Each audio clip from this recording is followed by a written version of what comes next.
Dans la vie, nous avons connu des personnes comme Léonard de Vinci, Napoléon, Darwin, Edison et bien d'autres. Une multitude de maîtres qui ont toujours existé à travers l'histoire. Mais qu'est-ce que ces personnes ont-elles fait pour devenir des maîtres, de véritables maîtres? Ce qu'ils ont accompli principalement, c'est développer leur art, chacun dans son domaine respectif. Chacun jusqu'à atteindre un niveau d'excellence qui les a rendus inégalés dans l'histoire. Aimeriez-vous connaître des clés utilisées par ces individus pour devenir les grands maîtres qu'ils ont été? Quelles sont les étapes qu'ils ont suivies que vous pourriez suivre aussi pour atteindre la maîtrise? Donc quelles sont ces étapes? Nous le verrons ensemble. Aujourd'hui, nous allons parler d'un livre relativement récent, écrit il y a quelques années par Robert Greene, qui s'intitule Atteindre l'excellence. Robert Greene a écrit de nombreux ouvrages extrêmement intéressants que j'espère que nous pourrons explorer à un moment donné, comme par exemple les 48 lois du pouvoir. Mais aujourd'hui, nous allons entamer notre découverte de la bibliographie de Robert Greene en nous intéressant au livre Atteindre l'excellence. Nous allons explorer ici et maintenant dans les résumés du succès. Sans plus attendre, c'est parti. Et bienvenue dans le podcast Les résumés du succès. Pour réussir dans n'importe quel domaine entrepreneurial, il est essentiel de se former, d'étudier et d'entreprendre. Et pour cela, rien de mieux qu'un livre. Dans ce podcast, nous vous aidons de 3 manières. Nous sélectionnons les meilleurs livres du marché pour vous aider à entreprendre et à progresser dans votre projet. Nous vous offrons gratuitement un résumé des points les plus importants de chaque livre. Et puis enfin, nous vous donnons les étapes concrètes à suivre pour appliquer les enseignements et ainsi accélérer votre chemin vers le succès. Que ce soit en marketing, en vente, en leadership, en entrepreneuriat ou en développement personnel, nous allons analyser les meilleurs ouvrages et vous les présenter de manière simple et prête à l'emploi. Je suis Laurent Lopez, investisseur, entrepreneur et je vais t'accompagner si tu me le permets vers ce chemin. Sans plus attendre, commençons. Et bonjour à tous et bienvenue pour une nouvelle semaine des résumés du succès. On se retrouve aujourd'hui avec un nouveau résumé, cette fois-ci dans un ouvrage extraordinaire, Atteindre l'excellence. Ce livre a été publié en 2012 et constitue le 5e ouvrage de Robert Greene. Robert Greene est un auteur de renom, probablement l'un des plus grands écrivains de non-fiction actuels. Et je vous le dis clairement, car il a écrit de nombreux ouvrages fascinants, dont les 48 lois du pouvoir, que nous verrons peut-être, probablement, peut-être pas dans son entièreté parce qu'il est très gros. Ce livre est extrêmement connu. Tous ces livres sont très bien documentés, remplis d'histoires et d'exemples concrets. Ils sont également imposants en termes de volume, donc ce sont des livres très gros. Je vais essayer de décortiquer un maximum pour vous les idées et les stratégies à appliquer. Donc son premier ouvrage, c'était les 48 lois du pouvoir, et ensuite il a été suivi par l'art de la séduction et les 33 stratégies de la guerre, puis pour terminer, la 50e loi, et puis atteindre l'excellence, que nous allons explorer aujourd'hui. Plus précisément, il a publié aussi, et dernièrement, les lois de la nature humaine. Donc c'est un livre que je n'ai pas encore eu l'occasion de lire, mais qui promet d'être passionnant. Et ensuite, bien sûr, après cette lecture, je vous le partagerai, décortiquerai avec quelques stratégies à appliquer. J'imagine qu'elles sont assez impressionnantes et passionnantes à mettre en place et à pratiquer. Donc Robert Greene, aujourd'hui, il est âgé d'environ 65 ans. Donc pendant sa vie, il a connu une paralysie qui limite sa mobilité, mais il reste actif et continue d'écrire. C'est un maître des maîtres. Grâce à lui, on peut découvrir d'autres auteurs influencés par son travail. Donc je dois vous avouer que j'adore ces livres. L'un des ouvrages les plus demandés par les auditeurs, j'imagine que ce sera les 48 lois du pouvoir, mais je vais le résumer ensuite. Par contre, j'ai décidé donc ce livre, Atteindre l'excellence, de le résumer. Bon, il fait plus de 400 pages, mais il est structuré d'une manière claire, avec des étapes essentielles. Donc il a été publié en 2012. Il explore le processus d'acquisition d'un savoir-faire d'exception pour atteindre l'excellence. Comment atteindre l'excellence? Donc, Robert Greene nous propose 3 phases, un processus qui se divise donc en 3 phases, mais qu'il faut atteindre tout de même les 10 000 heures, malgré ces 3 phases de pratique, donc 10 000 heures de pratique pour arriver à atteindre l'excellence. La première phase, ce sera, on va la voir ensemble, c'est la phase d'apprentissage. Donc, on va commencer en tant qu'apprenti, bien sûr, apprendre la théorie, puis ensuite, la phase active et créative, on va appliquer ce que l'on a appris dans la théorie pour l'expérimenter, tester des choses, Puis ensuite, la dernière phase, ce sera la phase de maîtrise.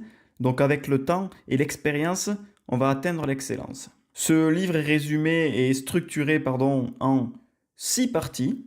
Donc nous allons les voir chacune indépendamment. La première partie concerne la découverte de sa vocation. Donc on a tous des aptitudes, on doit choisir parmi ces aptitudes la direction dans laquelle nous voulons exceller. Robert Greene appelle ça la tâche vitale. On va dire, pour trouver sa vocation, il faut explorer, donc il faut être curieux et approfondir les domaines qui nous attirent le plus. Dans ce livre, Robert Greene prend l'exemple de Léonard de Vinci. Donc lui, Léonard, pour moi, c'était un maître de la curiosité. On lui a demandé de peindre un ange dans un tableau, et donc il a décidé d'approfondir chaque aspect du sujet. Donc d'abord, il a étudié scientifiquement les fleurs pour les représenter parfaitement. Ensuite, il a observé attentivement les visages de ceux qui priaient à l'église pour capter leur expression. Et ensuite, il a analysé la structure et le mouvement des ailes des oiseaux pour donner un réalisme inégalé à son ange. Ce qui l'a poussé, en fait, tout ça lui a poussé à pousser sa curiosité encore plus loin. Donc ce qui lui a permis de passer à analyser les oiseaux et le vol des oiseaux, à étudier la manière dont on peut, nous-mêmes, êtres humains, apprendre à voler tel qu'un oiseau. Ce qui lui a mené à faire des recherches sur l'aviation bien avant son temps. Donc cet exemple illustre parfaitement comment la curiosité mène à la maîtrise et à l'excellence. Il ne s'agit pas simplement d'un talent naturel, mais d'un processus d'apprentissage constant et d'exploration de nouvelles perspectives. Il est parti d'un dessin qu'il devait peindre, d'une peinture qu'il devait peindre, à l'exploration de l'aviation. Vous voyez un peu la différence ? Donc en fait, sa curiosité l'a mené tellement loin qu'il est arrivé à quelque chose d'avenir. C'est ainsi, en fait, si on applique même la façon de faire de Léonard de Vinci, comment il a pu réussir à se focaliser sur l'aviation. La première chose donc qu'on doit faire, c'est découvrir notre véritable vocation. Et avec du temps et de la persévérance, on atteindra la maîtrise dans notre domaine et ça pourra même nous amener vers d'autres domaines encore plus grands. Donc la première chose, c'est, et la première partie de ce livre, c'est découvrir sa vocation. Et il dit que c'est l'œuvre de toute une vie. Le premier pas donc, dans cette recherche de la vocation, c'est l'exploration intérieure. Il s'agit d'être honnête avec nous-mêmes, de découvrir ce qui nous attire à l'intérieur, de ce vers quoi on a une inclination naturelle. On ressent tous en soi quelque chose. On sait ce qu'on veut faire de notre vie, mais on ne l'a pas encore exploité. Il est essentiel de se reconnecter avec ce qui nous passionnait lorsque nous étions plus jeunes. Que faisions-nous quand nous étions plus jeunes ? Il va falloir analyser tout ça, demander à nos parents ou à nos amis quelles sont les choses que nous passionnaient quand nous étions jeunes. Quelles sont les choses qu'on faisait le plus souvent, qui nous amenaient à faire quelque chose dont on passait du temps, mais sans se rendre compte des heures qui passaient. Et donc revenir vers cette essence-là. Il est crucial en fait d'analyser nos propres schémas, de voir si nous avons mis de côté des centres d'intérêt qui nous inspiraient profondément par le passé et qu'aujourd'hui on n'exploite plus. Revenir à l'essence. Parfois, on a un sentiment de vide, d'être en mode pilote automatique, et ça vient du fait que nous ne suivons pas ce qui nous anime véritablement. On doit donc chercher une connexion avec notre passion, notre essence, prendre conscience de ce qui réellement nous enthousiasme, de ce qui nous fait avancer, de ce qui nous motive chaque jour à nous lever. Une fois qu'on a identifié nos intérêts, et ça va prendre du temps, prenez du temps de recul pour ce faire, prenez du temps de concentration, de méditation, de se ressourcer aussi, de s'éloigner du quotidien pour aller chercher notre intérieur. Ça, c'est fondamental. Ensuite, une fois qu'on a identifié ses intérêts, on doit se concentrer sur le domaine que nous avons choisi, où nous avons déjà des compétences. Donc l'idée, c'est de ne pas recommencer à zéro, mais de nous spécialiser dans un domaine précis dont nous avons déjà des compétences.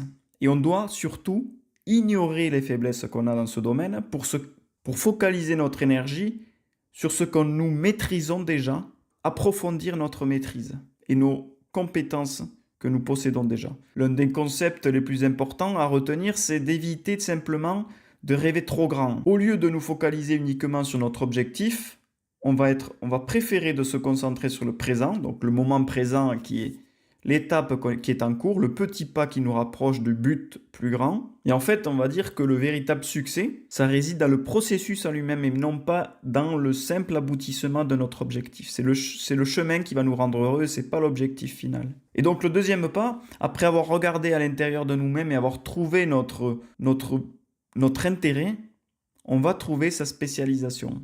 Cette spécialisation, elle peut prendre deux formes différentes. Ça peut être l'approfondissement d'un champ existant. Par exemple, on aime bien la médecine, par exemple, on va se focaliser plutôt dans la chirurgie. Et ensuite, dans un deuxième temps, dans la deuxième forme, on va essayer de combiner ces deux domaines. Le premier domaine avec un domaine complémentaire qui serait, par exemple, j'aime bien regarder des podcasts, j'aimerais bien en animer un, j'aime bien aussi les livres qui me passionnent de développement personnel. Pourquoi je ne ferais pas un podcast de livres qui me passionnent sur le développement personnel? Voilà, c'est une combinaison de la littérature et de parler en public ou de partager son expérience à un public plus grand. Voilà ce qui veut dire en fait se spécialiser avec deux formes différentes, l'approfondissement d'un champ existant et la deuxième c'est un domaine qui nous passionne à côté mais qu'on n'a jamais mis en pratique. Bon, on peut combiner les deux, ce qui va faire trouver notre vocation et notre spécialisation. On va chercher donc une niche précise que tu peux combiner avec des champs différents. Alors je vais te faire un petit rappel ici. Souviens-toi que l'important est de ressentir la véritable passion pour ce qu'on fait, au point qu'on serait prêt en fait à faire cette vocation de manière gratuite. Rappelle-toi que pourquoi tu le fais. Si c'est pour l'argent, la reconnaissance, ce n'est pas la bonne niche, ce n'est pas le bon choix. L'argent ou la reconnaissance ne doivent pas être les seules motivations.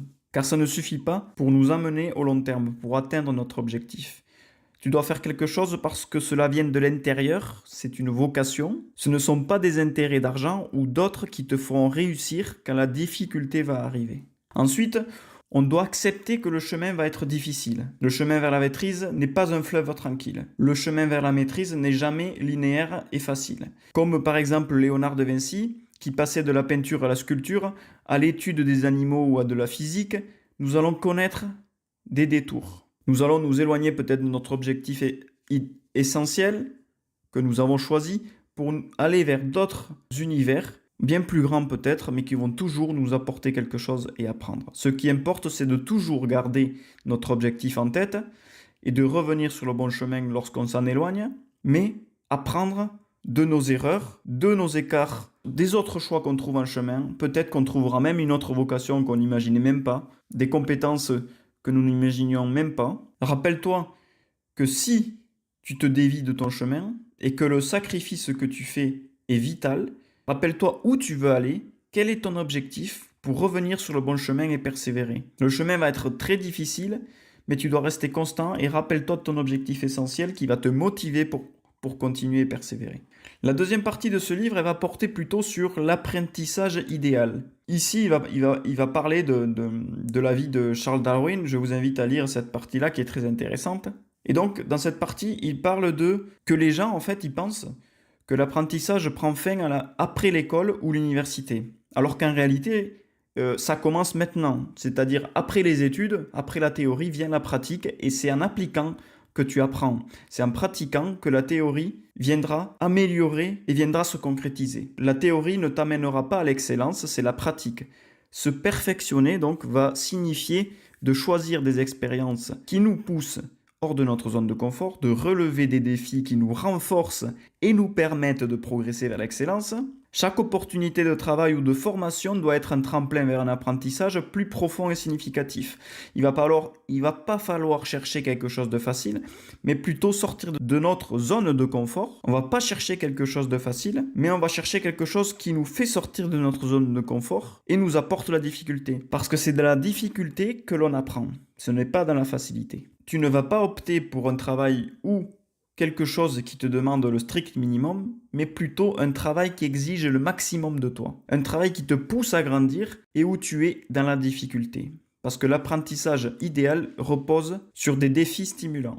Rappelle-toi ça, tu apprendras que dans la difficulté. Avec des échecs à surmonter, des défis à accomplir, c'est comme ça que tu t'amélioreras. Alors comment fonctionne la phase d'apprentissage? Selon Green, il y a 3 phases d'apprentissage. Avant d'atteindre la maîtrise et l'excellence, il existe ces 3 phases essentielles. Donc la première phase, c'est l'observation profonde. Donc beaucoup de gens, lorsqu'ils arrivent dans un nouvel environnement, il cherche à se faire remarquer. C'est normal, le nouveau qui arrive, il a besoin de se faire remarquer, de monter rapidement, et il veut gravir les échelons rapidement. Sauf qu'en fait, la première étape de l'apprentissage dans un nouvel environnement, il consiste à observer attentivement ce qui se passe autour. Comment les gens interagissent entre eux, comment ils fonctionnent, quelles sont les méthodes qui fonctionnent pour les autres et lesquelles je peux appliquer. Donc il faut identifier ceux qui sont déjà excellents dans le domaine dans lequel tu es pour comprendre leurs méthodes, leurs stratégies, leurs résultats. Ce passage d'observation, sa première étape, elle est fondamentale. Elle va permettre d'analyser les meilleures pratiques avant de commencer à toi-même les mettre en pratique, à toi-même à agir. Ensuite, après l'observation profonde, on va mettre en pratique ce que nous avons observé et tester. Là, il y aura une phase itérative de tester des process existants pour voir s'ils fonctionnent pour nous-mêmes. Donc, c'est la partie passage à l'action. Parce qu'aucune compétence ne s'acquiert sans pratique. La théorie ne t'apportera pas de compétences. C'est la pratique qui est indispensable pour apprendre ces compétences. Ça, c'est très important. La théorie, on la laisse de côté, on passe à la pratique, on la garde en tête, ok, la théorie, mais on passe à la pratique, on passe à l'action pour apprendre. Donc, dans cette phase de pratique intensive, il faut accepter d'être mauvais au début. Parce que quand on commence, on n'a pas tout. Ce recul, par exemple, si tu as un collègue, un mentor qui a 30 ans d'expérience, toi au début, tu es nul en fait d'être à ce niveau-là et tu dois comprendre, observer ce que font les autres et l'appliquer dans ton quotidien. Parce que l'apprentissage au début, il sera difficile et frustrant. Donc dans chaque domaine que tu commences, par exemple tu débutes le piano, la première main à droite, ça va être assez facile, un peu résistant, mais facile. Mais quand tu vas passer à ta seconde main et à la rajouter, c'est là que tu vas voir la difficulté. Et c'est le début du processus d'apprentissage et c'est normal, c'est normal. Le travail profond, dans cette phase pratique, il permet de créer des connexions neuronales. C'est-à-dire qu'avec le temps, plus on va répéter quelque chose, plus dans notre cerveau des connexions vont se faire. Ce travail profond, c'est la clé du succès. Ça peut être, d'ailleurs on va en parler dans un autre livre qui s'appelle Deep Work, mais quand tu es dans cette phase de pratique le travail profond. Plus on le fait, plus on va renforcer nos compétences et avec le temps, on développe l'excellence. Après ce passage de pratique, il y aura l'expérimentation. Parce qu'après avoir pratiqué suffisamment l'apprentissage, on va passer d'un mode passif à un mode actif. On va pratiquer les meilleures méthodes, mais ensuite, on va essayer d'innover à partir de ces théories, ces pratiques qu'on nous a inculquées, qu'on a apprises, afin de sortir des sentiers battus et de créer son propre style. Par exemple, les artistes commencent souvent par imiter les maîtres, avant de développer leur propre signature. Par exemple, un peintre, il débute en peinture, il va dire, qu'est-ce que je peux, par quoi je peux commencer? Il va prendre peut-être un tableau, Mona Lisa, soyons fous. Donc il prend Mona Lisa, il va essayer de la calquer, de la refaire, il va peut-être faire 100, 200, 1000 tableaux pour la représenter, pour essayer de s'approcher.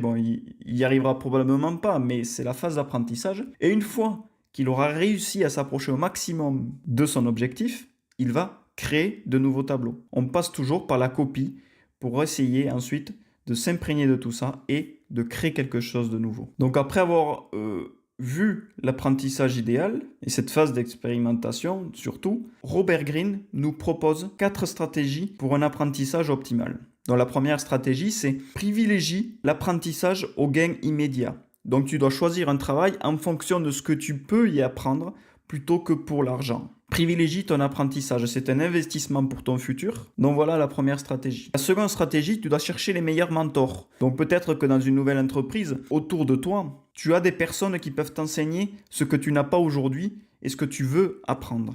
Donc cherche les mentors pour t'enseigner et te guider. La troisième partie, et surtout la plus fondamentale pour moi, c'est rester humble. Tu dois adopter une attitude d'apprenant, sans chercher à corriger ou à critiquer, et ceux qui ont plus d'expérience. Reste à ta place, observe, pratique, expérimente, mais reste à ta place. Et la quatrième stratégie, c'est accepte l'inconfort et la résistance. Parce que le progrès nécessite de sortir de sa zone de confort et de surmonter des obstacles. Voilà pour ces 4 stratégies. Donc déjà, vous pouvez vous les noter, ça c'est fondamental. Donc dans cette partie, je veux surtout que tu te rappelles qu'il n'y a pas de raccourci dans tout ça. Tu ne pourras pas devenir expert ou excellent dans un domaine en 3 mois. Cela peut prendre peut-être, comme le mythe, des 10 000 heures, mais rappelle-toi que le chemin, il sera très difficile, que tu vas souffrir, que tu auras des moments de doute, que tu veux abandonner, mais c'est pour ça que tu dois trouver ton pourquoi, pour justement surmonter tes obstacles. Rappelle-toi aussi que c'est dans la difficulté que tu y arriveras, que si c'est facile, c'est que ton objectif n'est pas assez élevé. Alors mets-toi un objectif assez élevé. Je veux juste te dire que les livres que tu vas lire, par exemple, ne sont pas des raccourcis comme celui-ci ou le podcast que je suis en train d'enregistrer n'est pas un raccourci. Tu dois appliquer ce que tu lis ou ce que tu écoutes. Et c'est qu'à ce moment-là que tu rencontreras des résultats. La théorie n'est rien sans la pratique. Ça, je le répète, je le répéterai toujours dans peut-être tous les podcasts, mais la théorie n'est rien sans la pratique. Allez, passons maintenant à la troisième partie, et c'est absorber le pouvoir des maîtres et la dynamique du mentor. Donc la vie est courte et nous devons utiliser notre temps à bon escient. Nous n'avons pas tout le temps du monde pour apprendre tout de nous-mêmes. Donc alors, dans cette partie-là, Robert Greene nous dit, de rechercher quelqu'un qui maîtrise déjà la compétence afin d'apprendre de lui et d'accélérer son apprentissage d'une façon exponentielle. Si on trouve un mentor, une personne qui a déjà parcouru notre chemin et que tu veux emprunter ce chemin et qui partage avec ton expérience avec toi, cette personne, elle peut t'aider à éviter toutes les erreurs qu'elle a commises, bien sûr, puisqu'elle a appris énormément. Elle peut t'aider aussi à progresser plus rapidement et à comprendre toutes les subtilités qui prendraient en fait des années à découvrir tout seul. Donc si tu ne trouves pas de mentor dans ton entourage, tu as plusieurs options qui s'offrent à toi. Par exemple, tu peux prendre plusieurs mentors avec toutes les compétences. Par exemple, tu as une personne sur une compétence, une autre sur une autre.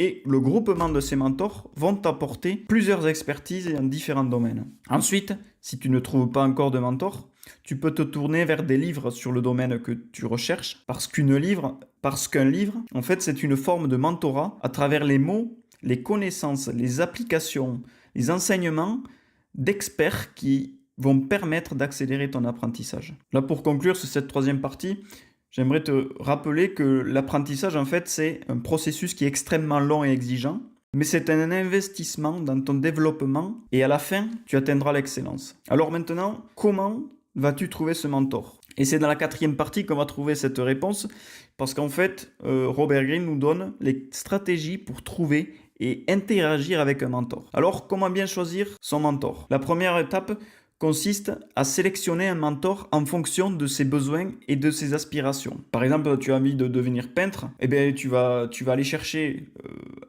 peut-être un professeur de peinture, des cours de peinture que tu ferais le soir, peut-être sur YouTube, tu vas trouver des cours de peinture, ou alors copier ce qui existe déjà. Tu vas prendre un tableau, comme on l'a dit tout à l'heure, Mona Lisa, tu vas essayer de le calquer, etc. Voilà la première étape. Un mentor, en fait, il doit compléter ce qui nous a manqué dans notre éducation ou dans notre parcours. Par exemple, je donne un autre exemple, si nos parents ne nous ont pas apporté de soutien, de confiance, d'indépendance, ne nous ont pas permis d'être indépendants nous-mêmes, d'être autonomes, on va essayer de trouver quelqu'un qui va être coach en autonomie, en développement personnel par exemple, qui puisse répondre aux besoins que l'on cherche. Cependant, il faut faire attention ici parce que on peut tomber dans un piège de choisir inconsciemment un mentor qui ressemble trop à une figure parentale. Surtout si c'est dans ses aspects les plus négatifs. Donc, bien choisir un mentor, c'est essentiel. Donc, l'objectif essentiel, c'est de chercher un mentor qui comble nos lacunes. Pour la deuxième stratégie, c'est voir le mentor comme un miroir. Un mentor, c'est un reflet de nos forces et de nos faiblesses. Il peut nous confronter à des vérités inconfortables, donc il peut nous dire quelles sont nos forces, quelles sont nos faiblesses, et ça va être difficile à nous de l'accepter parce qu'on va souffrir, mais on doit quand même accepter cette critique constructive. On doit la considérer comme un levier d'amélioration,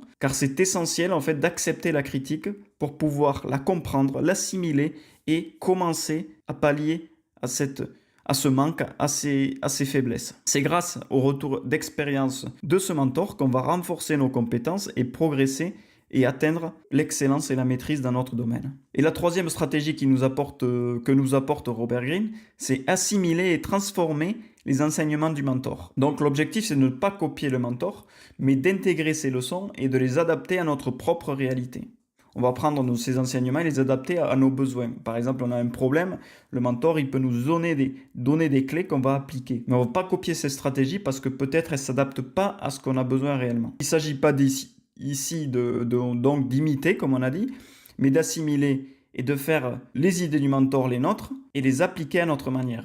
Un mentor efficace va être quelqu'un qui va t'aider, t'accompagner. Et le but du mentor, en fait, c'est que toi aussi tu développes des compétences de son style et que même le mentor va vouloir que tu le dépasses, que tu passes au-dessus de son niveau d'expertise.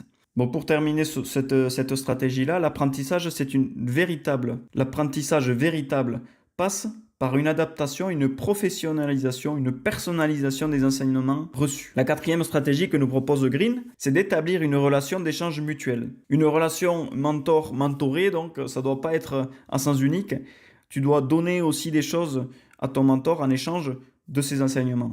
Donc c'est important de guider son mentor aussi vers les aspects que l'on souhaite approfondir. Une communication ouverte et fluide vont permettre un apprentissage plus pertinent et adapté. Et donc le mentor, il enseigne lui, mais il apprend également de nous, parce qu'il a peut-être des choses, des points particuliers que toi tu vas pouvoir lui apporter. Ça, c'est important d'avoir cet échange dynamique qui va pouvoir enrichir les deux parties et va permettre aussi d'ajuster le processus d'apprentissage en fonction des besoins et des attentes des deux. C'est un échange mutuel. Et voilà pour cette partie avec comment trouver son mentor. Donc je te fais un petit récapitulatif de ce qu'on a vu jusqu'à présent depuis le début. Donc on a vu comment on doit découvrir ce qui nous passionne, passer du temps à rechercher à notre intérieur ce qui nous passionne réellement, notre véritable vocation, demander autour de nous qu'est-ce qui nous a passionné quand on était plus jeune. Dans une seconde phase, on va apprendre, approfondir dans ce qui nous passionne. Et c'est ce qui vient après, quand on met en pratique en fait ce qu'on apprend. On a la phase d'apprentissage, mais on a la phase pratique aussi. Et ensuite, une fois qu'on est dans la phase pratique, pour aller plus loin et réussir à atteindre l'excellence, on va chercher notre mentor pour accélérer cet apprentissage. Allez, maintenant on passe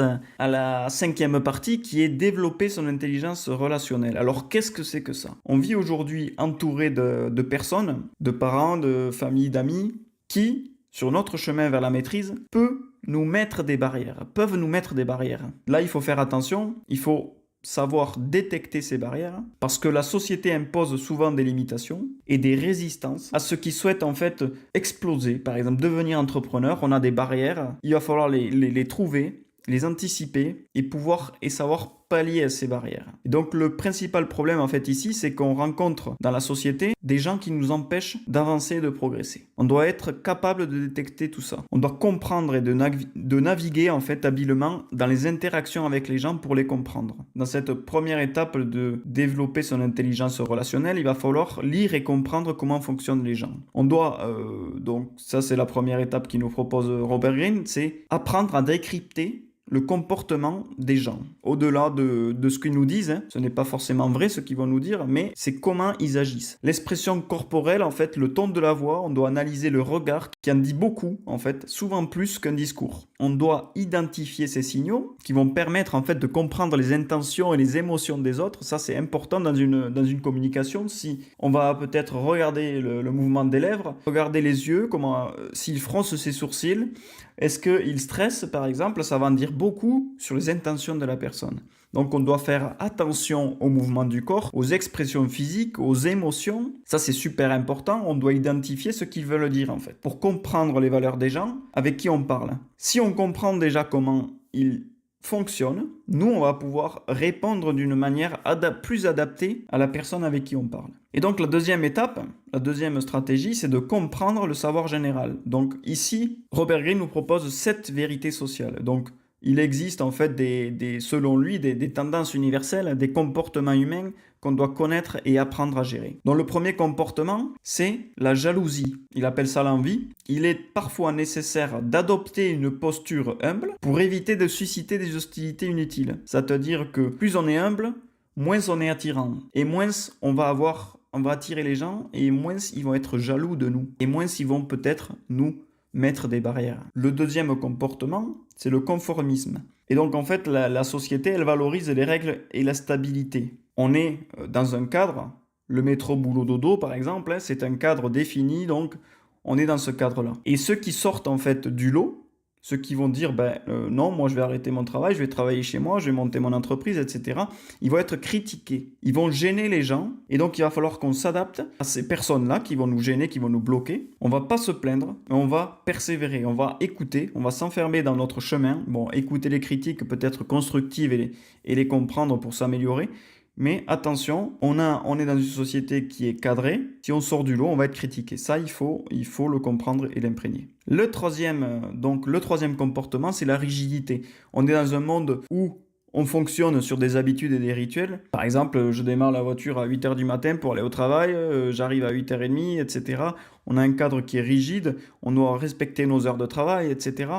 Et donc, on doit éviter de tomber dans cette rigidité. Et pour ça, il faut rester curieux et ouvert au changement. On peut peut-être changer de travail, on peut se lancer dans un projet. On va essayer, en fait, de remplacer ces habitudes rigides que l'on a tous les jours par des meilleures habitudes plus flexibles qui vont nous donner peut-être de la créativité, de l'innovation. Et donc le quatrième pendant, le quatrième comportement, c'est l'auto-obsession. Parce que la plupart des gens, ils aiment parler d'eux. Ils aiment diriger une conversation vers le centre d'intérêt, ce qui permet en fait de mieux interagir et d'influencer. Donc attention à ce comportement, mais on doit le comprendre. Il y a certaines personnes qui fonctionnent comme ça, mais moi je pense qu'un échange, c'est deux personnes. C'est donnant-donnant des deux côtés, gagnant-gagnant aussi. Le cinquième comportement, c'est la paresse. Donc ça, c'est très dangereux aussi. En fait, aujourd'hui, on a tendance à vouloir tout rapidement. La paresse est un effort qui est très rare aujourd'hui dans la société. Donc il y a beaucoup de gens qui cherchent des raccourcis, mais ceux qui persévèrent, en fait, ils finissent par se distinguer. La facilité n'est jamais le bon chemin. Donc il vaut mieux persévérer dans un chemin difficile que dans la facilité, parce que la facilité nous donne moins de satisfaction à long terme. Et donc parfois des gens, il va falloir détecter ces gens qui vont essayer de profiter des autres pour leur faire faire par exemple un travail qu'ils ne veulent pas faire, parce que bien sûr toi tu vas faire le travail qu'ils ne veulent pas faire, donc eux dans la facilité, ils profitent de vous. Il faut se rendre compte de ce comportement et l'analyser pour se défendre. Et le sixième comportement, c'est la veulerie. Alors qu'est-ce que ça veut dire en fait? C'est nos émotions qui guident nos perceptions. En fait, on est généralement entouré de personnes qui peuvent, pour un oui ou pour un non, en fait, retourner leur veste. On pense qu'ils nous veulent du bien, qu'ils veulent nous aider, mais peut-être que c'est dans l'intérêt de leur objectif à eux et qu'ensuite ils vont vous laisser tomber. Ils vont vous aider au départ, ils vont vouloir vous aider, mais ensuite ils vont vous laisser tomber dès qu'ils obtiendront ce qu'ils voudront. Voilà pour ce sixième comportement. Il y a donc ce septième comportement qui dit que c'est l'agression passive et l'insécurité. Beaucoup de comportements sont guidés donc par la peur de l'échec ou du rejet. Beaucoup de personnes ont peur de nous dire la vérité. Et donc ça c'est très dangereux parce qu'ils vont nous dire bon, ils nous aiment bien, etc. Ils sont d'accord avec nos jugements ou autres, mais par derrière, c'est encore plus dangereux. Ils peuvent nous jouer des tours par derrière, des sournoiseries par derrière, et qui sont beaucoup plus destructrices. Nous les verrons jamais venir. Il vaut mieux en fait confronter un problème face à face qu'avoir quelqu'un qui vient nous mettre des barrières encore plus fortes derrière et qui nous bloque à un moment donné. Donc il faut faire attention à ces comportements et les détecter. Allez, pour conclure cette partie-là, dans le cadre de l'intelligence sociale qu'on a vu dans cette partie-là, notre objectif, c'est d'apprendre à lire ces signaux, à détecter les tendances agressives, à comprendre tous les comportements qu'on a vus au-dessus. L'intelligence sociale, elle repose sur une clé concrète. Voir les gens tels qu'ils sont vraiment, comprendre comment ils fonctionnent pour s'adapter et aussi nous défendre, nous protéger des attaques qu'on peut avoir au quotidien, des barrières que l'on va nous mettre. Et ce n'est pas uniquement ce qu'ils disent qui compte, mais c'est surtout ce qu'ils font. Dans l'environnement social, on nous donne aussi des stratégies dans ce livre. Vous avez vu, il est quand même conséquent, il nous apporte pas mal de stratégies. Relisez, réécoutez, relisez ce livre, réécoutez ce podcast pour vous en imprégner et essayez d'adopter ce qui est écrit dans ce livre. Donc les stratégies que nous apporte Robert Greene pour faire face aux comportements négatifs ou aux dynamiques sociales complexes qu'on a vues au-dessus, avec les comportements qu'on a vus. Et donc première stratégie, c'est laisser le travail parler pour soi. Si on se sent attaqué ou confronté à des manœuvres contre nous, par exemple un collègue qui a envie de prendre notre place, ce que l'on doit faire, c'est qu'on ne doit pas réagir de manière impulsive. Si on se sent agressé, qu'on nous insulte, qu'on dénigre notre travail, on va pas réagir de manière impulsive. On va pas être agressif, on va pas réagir de suite. On va éviter d'entrer dans ces confrontations qui sont inutiles et on va se concentrer sur notre travail. Ça, c'est très important. Se concentrer sur notre travail et ne pas écouter ce que l'on nous dit négatif. Bien sûr, on doit accepter les critiques, etc. Comprendre et s'améliorer, mais on doit éviter les confrontations et se concentrer sur notre travail.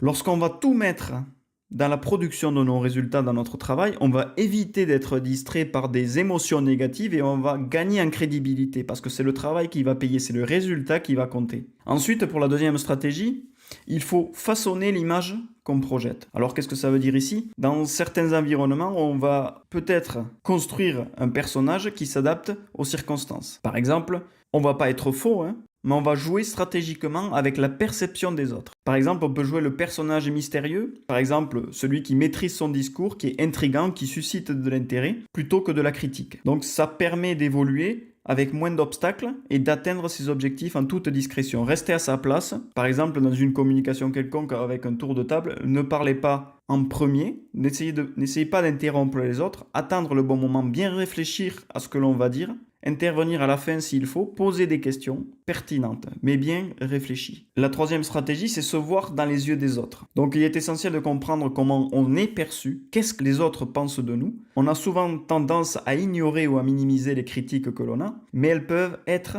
et contenir des éléments constructifs. Donc on doit prendre ces critiques, même si elles sont fortes, on doit les analyser et essayer de comprendre, d'appliquer, d'améliorer notre penchant qui a été critiqué. Si par exemple plusieurs personnes nous reprochent la même chose, par exemple on parle trop, on est trop brusque, on est trop agité, on parle très mal, c'est intéressant de se remettre en question, de prendre du recul, de prendre ses critiques et d'ajuster son comportement en conséquence. Une autre stratégie, c'est tolérer les personnes difficiles. Et donc dans toute société, entreprise, il y aura toujours des personnes qui vont nous gêner, qui sont négatives, malveillantes, qui nous veulent du mal, qui sont agaçantes. Et donc c'est inutile de perdre du temps et de l'énergie à vouloir les changer. Donc on va accepter comme elles sont, ces personnes, les tolérer ces personnes difficiles. On doit comprendre que nous aussi, on a nos propres défauts. Si on comprend comment ils fonctionnent, cela nous permet d'être indulgents avec eux. Plus on apprend à comprendre comment on est, nos points négatifs, plus on est capable de gérer les situations difficiles. Parce qu'on sait comment on fonctionne, on sait comment fonctionnent les autres, donc on va adapter nos discours avec les gens, ce qui va permettre d'affronter des situations avec plus de légèreté. Et voilà pour cette 5e partie, qui était assez longue, sur l'environnement social. Donc maintenant, on va partir sur comment on va redimensionner son esprit, comment on va devenir créatif, actif. Après avoir consolidé nos bases, et on a acquis des compétences, on a compris comment fonctionne l'environnement social, on va essayer de développer notre pensée dimensionnelle. Alors qu'est-ce que c'est? Qu'est-ce que ça signifie? Alors cela veut dire qu'on ne doit pas se limiter à notre domaine de prédilection, mais on va essayer d'explorer d'autres disciplines pour enrichir notre compétence, notre compréhension de nos capacités. Et pour ça, on a 3 étapes qui sont clés dans cette phase.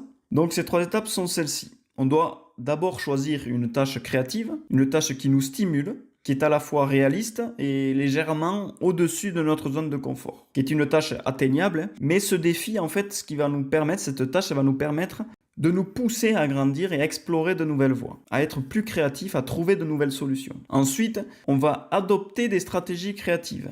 Donc on doit accepter l'incertitude du chemin vers cette tâche. On doit apprendre à tolérer l'inconfort et surtout à accepter qu'on ne peut pas tout comprendre de suite. Donc dans cette phase-là, on doit aussi laisser place au hasard. Donc certaines découvertes, elles naissent peut-être d'une exploration libre, sans objectif précis. Donc on doit noter ces idées au fil du temps, ce qui peut révéler en fait des connexions entre plusieurs sujets inattendus. En fait, on ne s'attend pas à ce que peut-être l'aviation ait dessiné un ange sur un tableau. Peut être connecté entre eux en fait. Ces 2 domaines, ils peuvent être très séparés, mais au final, il peut y avoir une connexion, comme on l'a vu avec Léonard de Vinci, par exemple. Ensuite, une fois qu'on a laissé place au hasard, on peut aussi changer de perspective. On peut prendre du recul sur ce qu'on a déjà. On doit observer, par exemple, on a un problème, une situation, on doit l'observer sous un autre angle, par exemple. Et ça peut nous révéler, prendre du recul peut révéler des solutions qui sont insoupçonnées. On peut être surpris parfois, durant un problème, trouver des solutions qu'on n'aurait jamais imaginées. On doit aussi donc utiliser d'autres formes d'expression. Par exemple, si on est plutôt textuel, on fait que écrire, on écrit son script de vidéo plutôt que de faire des schémas, tiens, on va essayer de faire des schémas. Peut-être qu'on va trouver des solutions, des connexions entre certains sujets qu'on ne pensait pas forcément que ça pouvait se connecter entre eux. On peut peut-être dessiner, modéliser, expérimenter des médias différents. Et tout ça, en fait, ça va stimuler notre créativité et améliorer notre domaine d'intérêt principal. Et donc la deuxième étape clé, c'est de créer une tension productive. On doit travailler avec des délais qui sont courts. Ça va permettre en fait de fixer des échéances et il va nous obliger d'avancer efficacement parce qu'on aura une deadline qu'on ne doit pas dépasser. Ça va nous pousser, nous motiver et nous faire accélérer. On va travailler dans des heures qu'on n'aurait pas su possible. Donc ça, c'est super intéressant. Mettez-vous un délai, travaillez dans des délais concrets. Et donc la troisième phase, c'est savoir lâcher prise. Donc il y a certaines idées qui émergent lorsqu'on arrête d'y penser, par exemple. On s'éloigne du sujet, on prend un temps de pause pour notre cerveau, ce qui va nous permettre en fait d'assembler des informations en arrière-plan, même si on ne s'en rend pas compte au moment donné, on va assembler des informations entre elles et trouver des solutions. Par exemple, c'est le cas d'Einstein avec la théorie de la relativité. Un jour, il en avait marre, il ne trouvait pas de solution, il a passé des heures sur le même sujet, il n'en pouvait plus, il a dit « Bon ben là maintenant, désolé, moi je vais me coucher, je vais laisser ce sujet-là de côté, occupez-vous-en si vous voulez, je m'en fous, j'y vais, j'arrête, je laisse tout tomber. » Eh bien, il part se coucher, la nuit passe, et le lendemain matin, il a trouvé la solution à sa théorie de la relativité. En fait, ce recul qu'il a pris, son cerveau, il a tout lâché, et pendant qu'il dormait, son cerveau, il a continué à faire des connexions entre ces différents problèmes qu'il rencontrait. Il a fait des interactions, il a assemblé ces informations en arrière-plan, ce qui lui a permis de trouver la solution. Et pour conclure cette partie-là, sur le lâcher-prise, il faut que tu saches que dans la route vers la maîtrise, il faut se méfier de la complaisance. Rester dans sa zone de confort, c'est très dangereux pour nous, puisqu'en fait, on attend que les problèmes arrivent. Il vaut mieux aller chercher les problèmes. Rester dans ta zone de confort va te faire ralentir ta progression. Et je vais te dire aussi que l'innovation vient dans l'exploration et la prise de risque. C'est à ce moment-là que au moment où tu vas prendre des risques, que tu vas être plus créatif, trouver des solutions et que tu vas grandir. Alors, prends des risques. Et donc, dans cette phase de stratégie active créative, il nous propose 7 stratégies. La première stratégie, c'est la voix authentique, où on doit rester nous-mêmes. On doit garder notre voix unique et expressive. Il s'agit en fait de créer un point de vue personnel et unique qui reflète l'ensemble de notre évolution. Pour la deuxième stratégie, c'est le rendement maximal. Donc on doit chercher constamment une grande idée cachée que personne n'a fait. Parce que ça va nous aider à être plus créatifs. Et donc de cette vision inédite, dans cette recherche d'idées, ça va améliorer notre expérience. Et en plus, conforter nos connaissances. Donc on doit être chasseur d'idées. Toujours être à l'affût de la dernière nouveauté et apprendre à innover cette nouveauté. Elle vient de sortir, ben moi je vais faire encore mieux. Cette nouvelle idée, elle a un problème, ce nouvel objet, il a un souci. Moi je vais essayer de trouver quelque chose qui va pallier à ce problème. La clé en fait ici, c'est de sortir de sa zone de confort, de rechercher des solutions élégantes et simples qui n'ont jamais été trouvées ni construites. Donc, et surtout, en utilisant des ressources qui sont déjà disponibles de manière intelligente. La troisième stratégie ici que je te propose et que propose Robert Greene, c'est les pouvoirs naturels. Donc on doit développer son domaine qu'on a choisi et on ne doit jamais chercher la complaisance. On doit toujours rester actif et chercher l'innovation. On doit chercher à grandir parce que le champ des possibles, il est énorme. On doit créer un espace unique pour nous, pour notre audience. On doit chercher par exemple notre niche. On dirait qu'on parle de marketing ici. Notre pourquoi, notre marque qui va nous permettre d'avancer et d'être unique et d'être bien placé sur le marché. La quatrième stratégie de la phase active créative, c'est le but ultime. On doit toujours garder en tête notre objectif supérieur et plus grand. En fait, on doit garder en tête notre objectif, ça va nous permettre de savoir pourquoi on fait ça dans tout instant de chemin. Dans chaque étape vers l'objectif, on doit garder en tête cet objectif. Ce but, il doit toujours être inspirant et connecté avec une vision plus vaste. Moi, je vous invite, je vous propose de faire un vision board qu'on appelle, c'est un tableau de bord de vision, par exemple, où tu vas mettre tes photos ou tes mots-clés impactants vers ton objectif. Par exemple, j'ai besoin de 10 millions de dollars. Voilà. Dans 10 ans, j'atteins 10 millions de dollars. C'est un objectif comme un autre. Ben, tu vas les dessiner. Avec cet argent, qu'est-ce que tu vas faire? Oh, je vais m'acheter une maison. Tu mets cette photo de cette maison, tu fais un cadre. Tu vas mettre sur ton frigo, tu vas mettre dans ta chambre que tu le vois tout le temps, tous les matins, tu vas le regarder et tu vas penser à cet objectif. Et ça va te motiver en fait. Ces images, ces mots impactants vont te motiver à avancer tous les jours. Quand tu seras dans le mal, tu vas regarder ce vision board et ça va te motiver à avancer. La cinquième stratégie pour la phase active créative, c'est le séquestre évolutif. Il appelle ça le séquestre évolutif. C'est développer une vraie créativité en étant ouvert d'esprit et prêt à évoluer. Il ne faut pas rester figé dans des processus statiques. La sixième phase, c'est la pensée dimensionnelle. Une pensée doit être dimensionnelle et même, je dirais même, multidimensionnelle. Lorsqu'on fait face, par exemple, à un problème, il faut prendre du recul sur l'ensemble du problème et réfléchir sur ce problème pour trouver une solution. La 7e phase, c'est la créativité alchimique de l'inconscient. Elle consiste en fait, cette phase, à explorer les contradictions qu'on a et les tensions qui bloquent notre créativité, trouver ces barrières. Et une fois qu'on les a trouvées, on va les surmonter en trouvant des solutions pour surmonter les problèmes qui sont à l'intérieur de nous. On a, à un moment donné, dans un apprentissage, on a des blocages, il faut prendre du recul, trouver des solutions, dans des livres peut-être, mais prendre du recul sur les problèmes pour les surmonter. Et donc, après tout ça, on a une partie qui est plutôt orientée vers fusionner l'intuitif du relationnel. Donc la fusion du relationnel et de l'intuitif, c'est quoi? En fait, l'excellence, c'est le point où l'intuition et le raisonnement se mêlent. C'est un mélange entre les deux.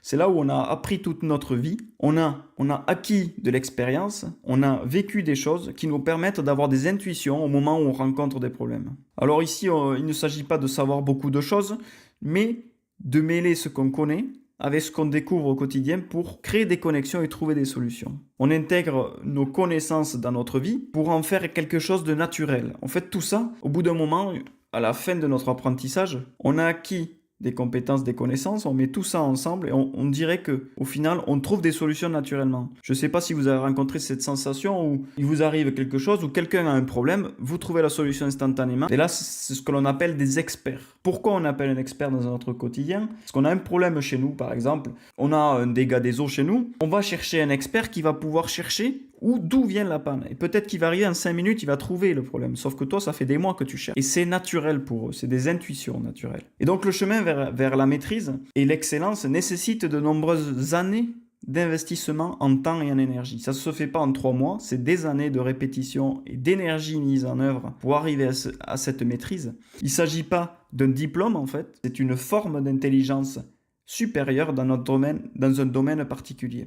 Ça signifie d'avoir cultivé un domaine d'études à un tel niveau qu'on a tellement de connaissances. C'est comme si on en avait fait, en fait, c'est comme si on avait créé une partie de ce domaine nous-mêmes. Et donc pour se transformer en maître, il faut accumuler des connaissances, des compétences, de l'expérience, a mis en œuvre de l'énergie, de la force et du temps, assez longtemps, pour qu'on puisse créer de nouvelles idées et appliquer des connaissances de manière innovante et créer de nouveaux objets, créer de nouvelles compétences. Voilà ce que c'est de se transformer en maître. Et ensuite, fusionner l'intuitif du relationnel, c'est aussi la pratique. Parce que la clé de l'excellence, c'est la pratique constante. Comme les pilotes d'avion, par exemple, on doit pratiquer sans cesse. Ils pratiquent et pratiquent des heures de vol pour, au final, devenir expert. Pour qu'en fait, tout ça, la pratique va permettre de faire que nos compétences qu'on a acquises deviennent des automatismes. Elles doivent être intégrées en nous et créer des connexions neuronales qui permettent de créer des automatismes. Et voilà pour cette partie-là. Maintenant, je vais vous parler des stratégies pour atteindre l'excellence et mettre en place nos compétences et à les imprégner. La première stratégie, c'est se connecter à notre environnement. Donc c'est important de se connecter aux autres de manière primordiale et authentique, mais on doit être naturel. Nos relations doivent être naturelles et les interactions doivent être fluides. La deuxième stratégie, c'est exploiter ses forces. Ne pas s'arrêter sur ses points faibles, mais plutôt s'orienter et identifier ses points forts pour s'y concentrer dessus plutôt que de lutter avec nos faiblesses. Essayer d'améliorer nos faiblesses n'est pas la voie vers la réussite, mais identifier ses points forts pour se concentrer dessus. La troisième stratégie, c'est transformer grâce à la pratique. Donc on doit répéter un processus, répéter, on en a parlé souvent, jusqu'à ce qu'il devienne instinctif et automatique, comme si on le faisait les yeux fermés. La quatrième stratégie, c'est intégrer les détails. Ça va être voir son travail comme un organisme vivant, comme une entreprise plus grande que nous, évoluer constamment et comprendre que chaque détail a une signification importante. Les petits détails, il ne faut pas les laisser de côté, c'est peut-être des solutions pour des problèmes futurs. La cinquième stratégie que je te propose, c'est que tu dois avoir une perspective globale. Donc tu ne dois jamais te concentrer uniquement sur les détails au risque de perdre de vue l'ensemble. Donc ne t'arrête pas sur les détails parce que tu vas perdre ton objectif. Il va falloir faire comme les personnes qui réussissent. Et donc ces personnes, qu'est-ce qu'elles font? Elles pensent au-delà de l'immédiat. Elles pensent long terme. pas court terme. La 7e stratégie, c'est l'empathie. Donc on doit développer cette empathie, comprendre les autres du mieux possible et pour mieux résoudre les conflits et les malentendus entre les gens. On doit résoudre ces conflits. Donc pour ça, il faut développer cette empathie. C'est essentiel. Pour moi, c'est une clé essentiel pour toute personne qui veut devenir maître dans son domaine. Si tu veux devenir expert, n'oublie pas que l'interaction entre les personnes est la clé pour réussir. Et la 7e stratégie, c'est l'homme universel. Alors on ne doit pas se limiter donc à une spécialisation étroite qu'on a choisie, mais on doit intégrer d'autres connaissances dans un cadre plus grand. En fait, où on imagine que chaque domaine est interconnecté entre eux, et donc on doit adapter ses connaissances et ses compétences à d'autres domaines connexes, ce qui va nous permettre d'avoir une vision plus large, de devenir sage, expert et atteindre l'excellence. Donc on en est venu à bout de ce livre, d'atteindre l'excellence. Je veux vous dire, juste pour conclure, pour terminer sur ce podcast, sur cet épisode-là, que le chemin vers l'excellence, c'est un long chemin. Il est parsemé d'obstacles, mais avec la persévérance et les bonnes stratégies que tu as vues dans cet épisode par exemple, tout le monde peut y arriver. C'est à la portée de tous. Le livre de Robert Greene, Atteindre l'excellence, c'est une excellente ressource pour approfondir ces concepts. Et d'ailleurs, je t'invite à l'acheter, à le lire ou à l'écouter avec un livre audio ou à réécouter cet épisode-là si tu le souhaites, parce que tu dois approfondir ces concepts. Comme je t'ai dit, la lecture n'est pas suffisante, il faut mettre en pratique. La théorie n'amène pas à l'atteinte de l'excellence, c'est la pratique. Et la persévérance, c'est répéter les actions et la pratique. Donc ce processus de maîtrise est à la portée de tous, mais ça nécessite un investissement constant. Rappelle-toi que n'importe qui peut y arriver. Si tu t'en donnes les moyens, tu vas y arriver. Et n'oublie pas aussi d'appliquer ces stratégies avec excellence. Je suis sûr que tu en tireras des résultats surprenants. Allez, à la semaine prochaine pour un prochain épisode.